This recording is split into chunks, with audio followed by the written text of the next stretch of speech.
Yan, malinis na yan pagka wala nang malaking prakata.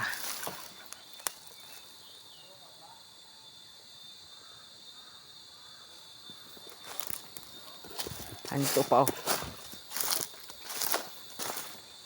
Yan, lampas namin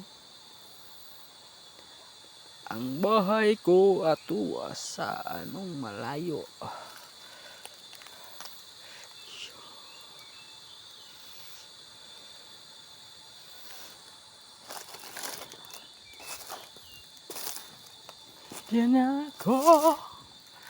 Di na ako aasa pa pag ika'y nagbabalik, nang di ko na maramdaman sa puso ang sakit.